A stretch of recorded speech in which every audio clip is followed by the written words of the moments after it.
Bunyi azan itu apa? Lafaz Allah kan? Allahu Akbar, Allahu Akbar. Yang terganggu dengan lafaz Allah itu setan. Maka orang yang terganggu mendengar azan, dia mesti diruqyah. Bagaimana pendapat Ustadz apabila dilarang pakai mikrofon azan karena alasan mengganggu? Bunyi azan itu apa? Lafaz Allah kan?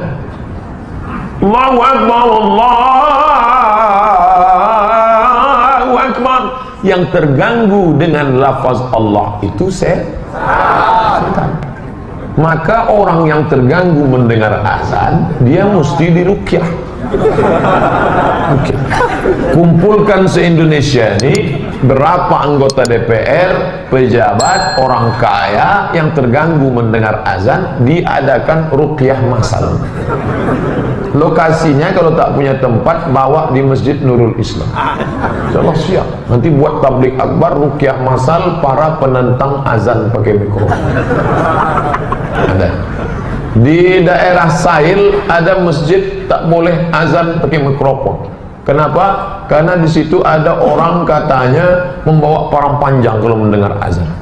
Saya bilang, kenapa tidak kalian tangkap? Tangkap, ikat di batang kelapa. Bacakan ruqyah ramai-ramai. Insyaallah sehat deh. Saya tak sanggup, saya kurus. Kalau tegap saya ikat dia. Oh, gapa dan saya macam adik, saya ngikat dia, saya meruqyah. Insyaallah 2 kali pukul sehat. Kenapa azan itu kuat? Ketika azan dikumandangkan, maka setan lari tunggang langgang lintang buka. Allahu Akbar, Allahu Akbar. Anjing membonglong mendengar azan berkumandang. Kenapa? Karena anjing melihat setan lari, maka dia jadi anjing bisa melihat setan, Pak Ustaz? Bisa. Saya ingin melihat setan pakai mata anjing. Lari semua.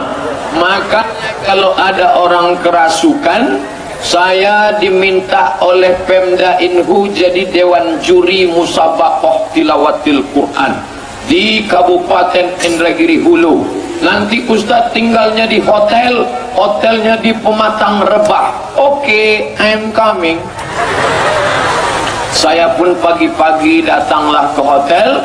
Begitu mau lewat hotel, dipanggil sama salah seorang ofisial. Ustadz Somad, ada apa? Ini peserta MTQ kerasukan jin.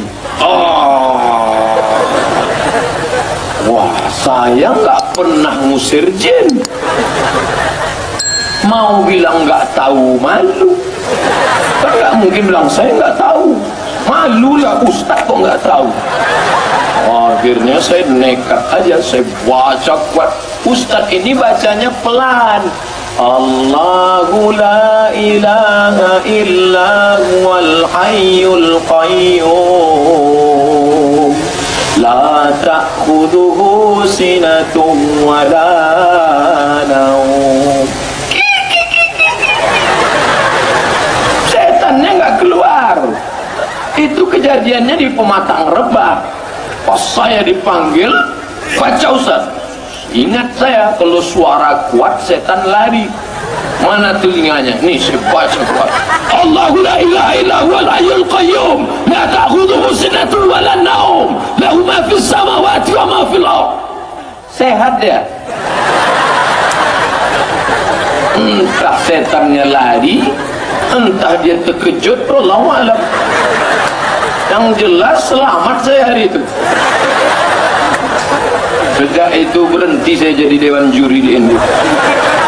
Aku bisa dipanggil lagi. Yang kerasukan jin perempuan bulan. Bapak Ibu yang dimuliakan Allah SWT. Jadi zikir kuat-kuat itu untuk ngusir jin, setan, hantu. Makanya kalau ada orang dekat masjid marah, jangan kuat-kuat azan. Jangan kuat-kuat, berarti di kepalanya ada, bukan saya yang ngomong.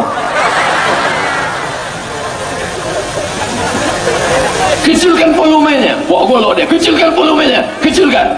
Maka apa yang perlu kita lakukan?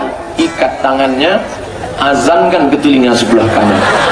Allahu Akbar, Allahu Akbar. Oh, kenapa boleh berzikir kuat-kuat? Kan ayatnya jelas nih melarang nggak boleh zikir kuat. Walqur rabbaka fi nafsika, sebutlah Tuhanmu dalam dirimu, jangan kuat-kuat. Jangan kuat-kuat, dalam diri saja. Ayat itu ada ayat sebelumnya, Mas. Makanya ayat jangan dipotong. Inilah bahayanya kalau tukang sunat jadi tukang ayat. Di sunatnya juga ayat itu. Baca ayat sebelumnya. Wa idza quri'al Qur'an. Kalau ada orang baca Quran, fastami'u lahu, dengar baik-baik. Wa ansitu, diam. La'allakum turhamun. Ada qori baca Quran, maka kau dengar baik-baik, diam. Pak Kapolda, diam.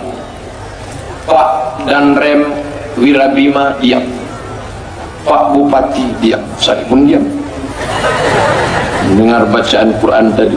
Setelah itu baru ayat walqur rabbaka fi nafsika, sebutlah Tuhanmu dalam dirimu. Apa maknanya? Kalau ada orang baca Quran nggak boleh zikir kuat-kuat. Tadi ada qori baca Quran, qorinya baca Quran, tiba-tiba kami zikir di belakang, la ilaha illallah, la ilaha illallah.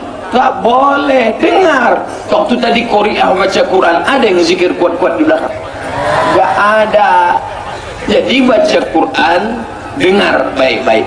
Dua, menyebut Allah Ta'ala kuat-kuat bukan berarti Allah tuli pekak bisu, tapi untuk ke kita yang imannya mencela-mencele, yang masih was-was, maka diperkuat dengan la ilaha illallah. Makanya kalau ada orang mau mati, bisikkan ke telinganya, la ilaha illallah.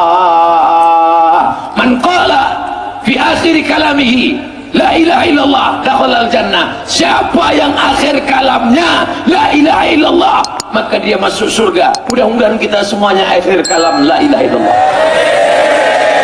Dengan syarat sering tahlil. Tahlil itu la ilaha illallah, la ilaha illallah, la ilaha illallah, la ilaha illallah. Sambil bawa motor, la ilaha illallah, la ilaha illallah, la ilaha illallah. Saya bangga melihat masyarakat kita sambil bawa motor berhenti di lampu merah pun tetap bertahlil. Dan kelihatan dari mulutnya. Masya Allah, lihat dia tahlil. Rupanya handphone di celah helm. Juga mas, kok dicikok ya? Orang ketok dia gitu. Terus di norong teko kene. Siapa yang sering tahlil la ilaha illallah, maka insya Allah matinya husnul khatimah. Mudah mengingatkannya. Makanya yang sudah punya anak ingatkan doa. Kalau aku nanti mau mati sakratul maut, tolong bisikkan la ilaha illallah. Yang belum punya anak kasih tahu istrinya, oh my darling,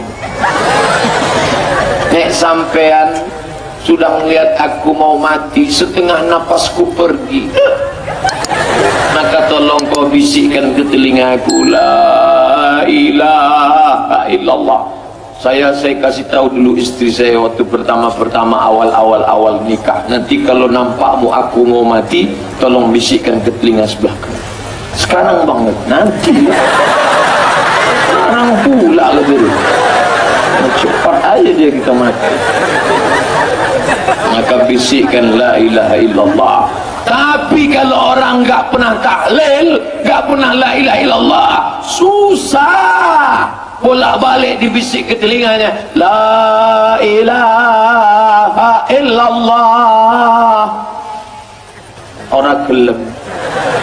La ilaha illallah, sampai 2 hari 2 malam tak mati-mati. Akhirnya datanglah orang jumpai ustaz, tolong ini, setiap lelah geleng terus. Mana orangnya? Ini. Oh, saya tahu, gak perlu pakai Allah. Jadi gimana? Sebentar, mati langsung. Ini kan ustaz mengatakan apa? Bala 6 mati.